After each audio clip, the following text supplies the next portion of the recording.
Halo semua, kenalin nama aku Rosa Belevatan, biasa dipanggil Sasa, dari Departemen Teknik Infrastruktur Sipil dengan program studi Teknologi Rekayasa Konstruksi Bangunan Air dengan NRP 2036-2038. Nah, di sini uh, tujuan saya membuat video adalah untuk penugasan Pancasila. Nah, dalam penugasan ini aku mengambil tema yaitu kaitan antara agama dan ilmu budaya. Dan aku mengambil sebuah judul yaitu sinkretisme, akulturasi, budaya, dan agama yang melahirkan tradisi baru. Nah, kita next ke pembahasan.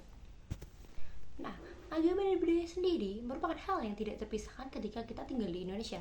Nah, seperti yang kita ketahui, penyebaran agama yang dilakukan oleh nenek moyang kita terdahulu dengan melakukan berbagai pendekatan. Nah, seperti pendekatan melalui jalur perdagangan, pendekatan mengenai jalur akulturasi budaya, pendidikan, politik, dan juga pernikahan. Nah, salah satu pendekatan yang diterapkan pada penyebaran Islam di Nusantara adalah dengan penyebaran pendekatan secara damai adaptif terhadap budaya lokal serta toleransi terhadap keberagaman.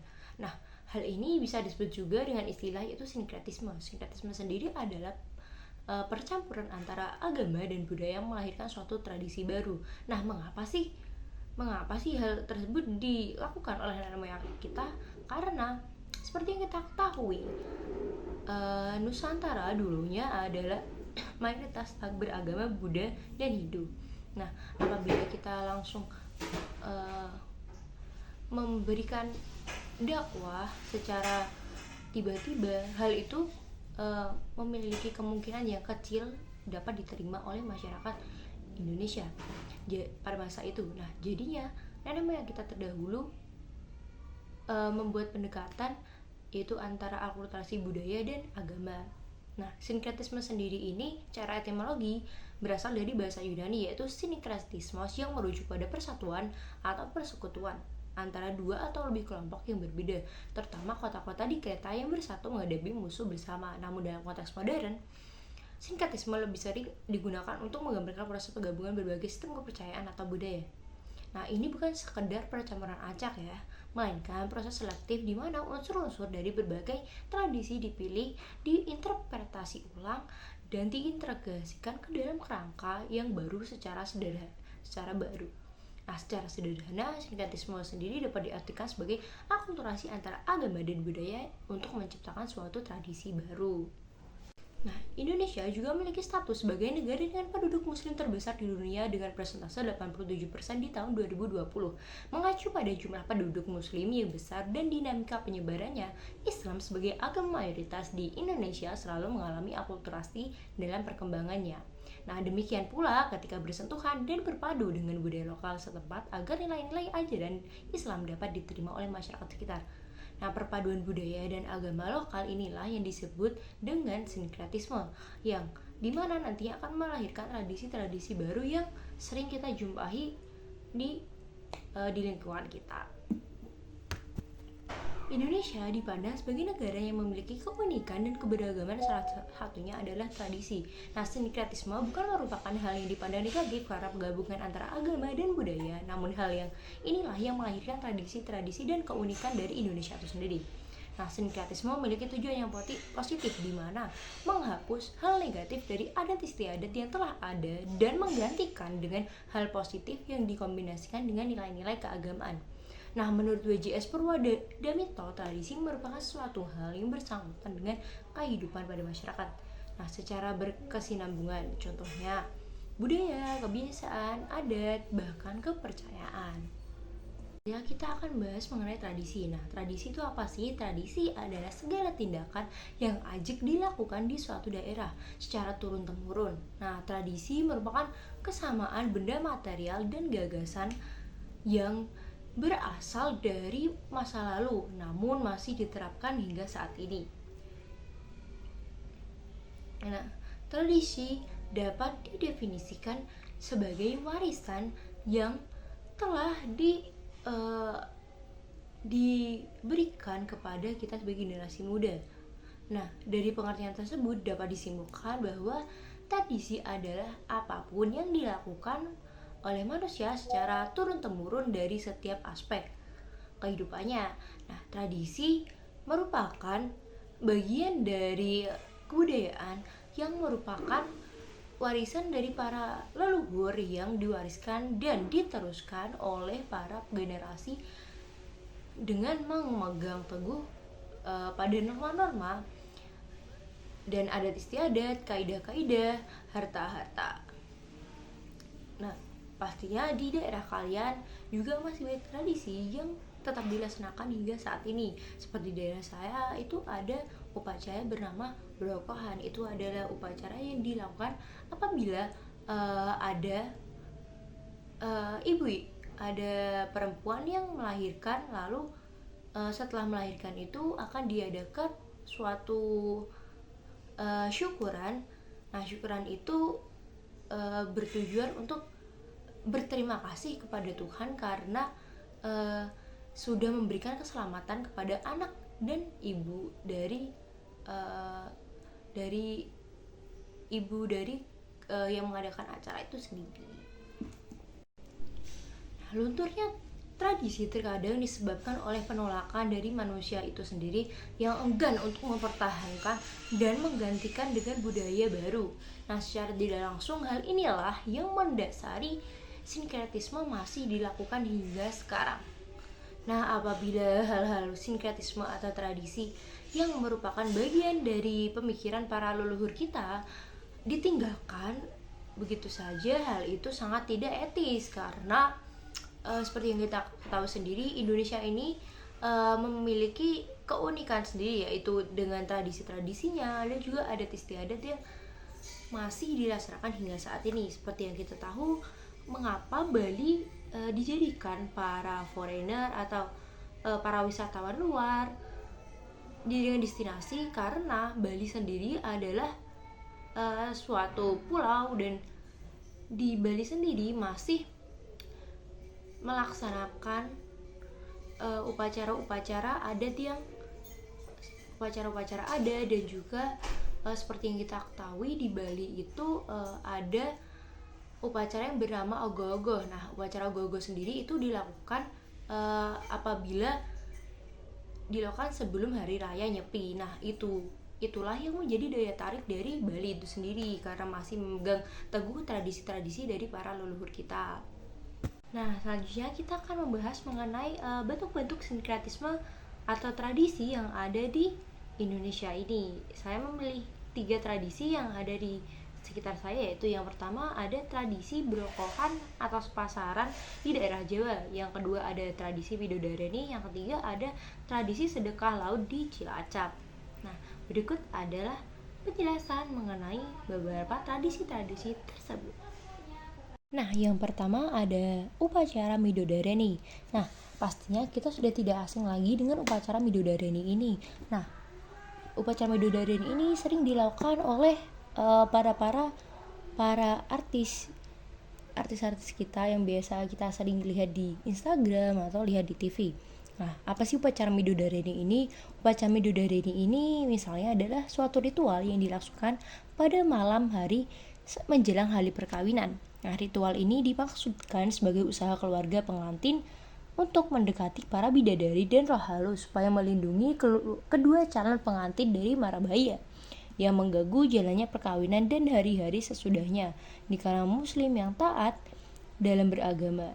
Ritual ini diisi dengan pembacaan barzanji, kalimat thayyibah dan tahlil. Tapi di kalangan masyarakat yang kurang taat dalam beragama, acara ini digunakan sebagai alasan untuk mengadakan lek-lekan dan keplek sampai pagi. Nah, keplek sendiri ini adalah bermain kartu atau berjudi sampai pagi hari. Nah, namun dengan adanya sinkretisme ini menghapus hal-hal yang buruk seperti keplek sendiri dan lelean dengan pembacaan barzanji dan kalimat thayyibah dan juga tahlil.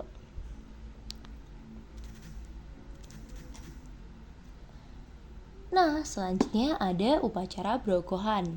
Nah, upacara Brokohan sendiri dalam Islam ini ketika seorang bayi lahir, ayah ibunya disyariatkan untuk melaksanakan akikoh dengan menyembelih seekor kambing. Kalau yang dilahirkan perempuan, 2 ekor kambing. Apabila yang dilahirkan adalah perempuan, menyembelih 1 ekor kambing. Apabila yang dilahirkan adalah laki-laki, menyembelih 2 ekor kambing.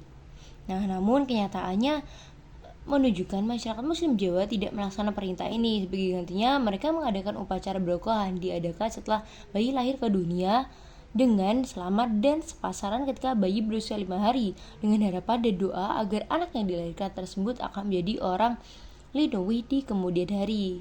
Namun di daerah saya, berokohan sendiri adalah upacara atau syukuran yang dilakukan setelah melahirkan anak. Nah, tujuannya diadakan hal tersebut adalah sebagai bentuk rasa syukur kepada Tuhan apabila telah melahirkan bayi di dunia ini dengan keadaan selamat dan sehat walafiat. Namun juga setelah itu dari keluarga sang bayi sendiri pastinya mengadakan akikah. Namun akikah itu tidak dilaksanakan langsung setelah berokohan, namun bisa dilaksanakan pada bayi berusia lebih dari 5 tahun, 10 tahun, bebas dari keluarga sang bayi sendiri. Nah, selanjutnya adalah ada tradisi sedekah laut di Cilacap. Nah, upacara sedekah laut di Cilacap merupakan tradisi dari nenek moyang dulu yang sekarang masih dilestarikan dan dimasukkan sebagai bentuk upacara keagamaan. Sebab pada dasarnya upacara ini adalah tanggapan terhadap dunia yang gaib. Adapun pelaksanaan upacara tersebut melalui rangkaian proses ritual yang dimulai dari doa, bersujud, bersedih, drama, berpuasa, intoksikasi atau dalam keadaan mabuk, hingga bertapa atau bersemedi. 3 hari sebelum upacara, beberapa nelayan melakukan meditasi di rumah. Beberapa pergi ke gunung untuk berpuasa dan berdoa bersama. Pada malam sebelum upacara membaca surat Yasin dan tahlil. Nah, pagi harinya sekitar jam 8, nelayan membuang sesajinya ke laut sekitar 5 km dari Anjungan Kabupaten Cilacap ke laut untuk mencari ikan yang mereka tangkap. Jolen yang disiapkan antara lain sesajen seperti jajanan pasar, kepala sapi, pakaian wanita, tumpeng komaran, jingkung, dan kepala sapi atau kerbau, terutama dipajang bersama para nelayan, warga Cilacap. Bahkan masyarakat luas, masyarakat dan tokoh adat selalu mengiringi usulan tersebut. Setibanya di pantai, diadakan ritual dan doa. Sesajian yang telah disiapkan tadi itu dibuang ke laut hingga ombak menerjang. Nah, di malam harinya mereka mengadakan upacara doa dengan menghadirkan pagelaran wayang kulit sepanjang malam hingga pagi. Menurut mereka, rangkaian kegiatan tersebut merupakan prosesi laut yang benar-benar tidak dapat dipisahkan dan tidak dapat dihapus karena masyarakat nelayan percaya bahwa penghuni Laut Selatan, Kanjeng Ratu Kidul, akan memberikan keamanan dan makanan melalui bentuk penangkapan ikan besar dan menghindari dari bahaya. Nah, itu adalah beberapa contoh dari tradisi yang merupakan yang lahir dari sinkretisme itu sendiri, yaitu akulturasi antara budaya dan agama. Selain itu juga, saya di sini juga mengadakan suatu observasi dengan cara mengadakan survei dengan media Google Form kepada para mahasiswa sendiri. Nah, saya di sini memiliki target yaitu 30 orang mahasiswa. Nah, di sini ada 30 orang mahasiswa yang menjawab mengenai survei saya tersebut. Nah, yang pertama ada pertanyaan yaitu, apakah Anda tahu mengenai apa itu sinkretisme sendiri? Nah, mayoritas mahasiswa masih belum mengetahui ada istilah yang bernama sinkretisme. Namun para mahasiswa tahu bahwa ada tradisi bahwa ada suatu tradisi yaitu yang berasal dari akulturasi antara agama dan budaya. Nah, selanjutnya saya menanyakan mengenai apakah Anda setuju dengan adanya akulturasi agama dan budaya. Mayoritas dari para mahasiswa setuju dengan hal tersebut karena seperti yang kita ketahui, penyebaran agama di Indonesia itu dilakukan secara sinkretisme atau akulturasi antara agama dan budaya agar apa yang kita sampaikan, itu agama yang kita sampaikan nantinya mudah mudah didapat, mudah diserap oleh masyarakat Indonesia yang dulunya adalah bermayoritas agama Hindu, Buddha, dan masih mempercayai roh-roh halus. Nah, selanjutnya saya memberikan pertanyaan, apakah Anda setuju mengenai tradisi yang menggabungkan antara agama dan budaya? Nah, mayoritas dari para mahasiswa itu setuju. Namun ada yang tidak setuju, mungkin karena semua ini bisa mengarah kepada hal-hal yang berbau kemusikan.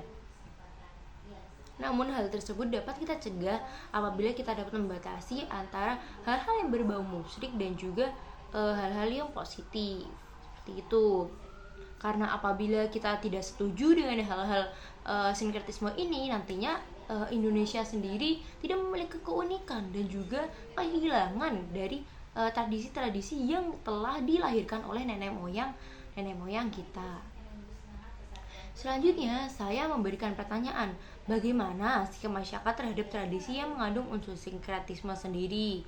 Nah, para mahasiswa 50% setuju dengan hal tersebut. Namun ada kurang lebih 25% mahasiswa atau sekitar 7 mahasiswa kurang setuju dengan hal tersebut. Juga saya memberikan pertanyaan itu, apakah sinkretisme beresiko terjadi kesalahpahaman?